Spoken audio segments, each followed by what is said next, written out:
დღეს ტელეკომპანია თრიალეთს აირექსის კონსულტანტი სტენ მეთიუსი ესტუმრა. აირექსის წარმომადგენლები ტელეკომპანიას რამდენიმე დღის წინაც ეწვივნენ დაათვალიერეს ოფისი და ახლოს გაეცნენ ტელევიზიის მუშაობას, რის შემდეგაც მის დადებით შეფასებაზე ისაუბრეს. აირექსის მიზანია დაეხმაროს ტელეკომპანიებს. რამდენიმე დღის წინ თრიალეთის გენერალურ დირექტორს ბატონ ბადრი ნანეტაშვილს თბილისში 7 გამარჯვებულ ტელეკომპანიის ხელმძღვანელობასთან ერთად გრანტი გადაეცა.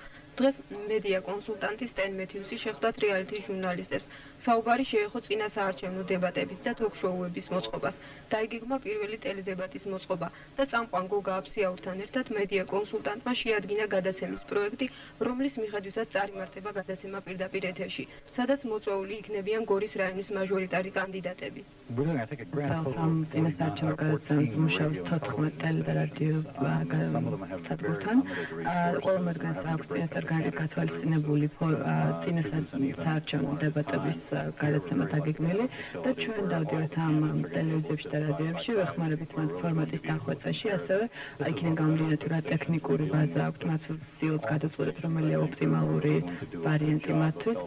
მინდა აღნიშნო რომ თქვენი ტელესადგური არის ერთ-ერთი ყველაზე კარგად მოწყობილი ტექნიკურადაც და თვითონ ჟურნალისტების პროფესიონალიზმიდან გამომდინარე და ამიტომ ერთ-ერთი ყველაზე დიდი პროექტი სწორედ თრიალეთთან გვექნება. გადაცემის წამყვანი აცხადებს, რომ დებატები ასეთი სახით თრიალეთის ეთერის პირველად ჩატარდება და იგი იმედს გამოთქვამს, რომ საკმაოდ რეიტინგული და საინტერესო იქნება.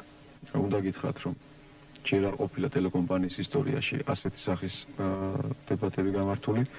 ამდენად მაყურებელი ძალიან საინტერესო სანახაობას იხილავს, მე წინასწარ შემიძლია ვთქვა და მინდა უთხრა კანდიდატებსაც და ტელემაყურებელსაც, რომ აქ ვერც ერთი პოლიტიკური ძალა, ვერც ერთი კანდიდატი ვერ შეძლებს იმას, რომ ააგოს საკუთარ ასე ვთქვათ PR-ზე ეს გადაცემა. ჩვენ არ მივცემთ ამის საშუალებას. ჩვენი მთავარი მიზანია თანაბრობა, სამართლიანობა, გამჭვირვალეობა ამ დებატებში. პირველი დებატები, რომელსაც თავად აირექსის წარმომადგენლებიც დაესწრებიან თრიალეთის პირდაპირ ეთერში 8 ოქტომბერს გაიმართება.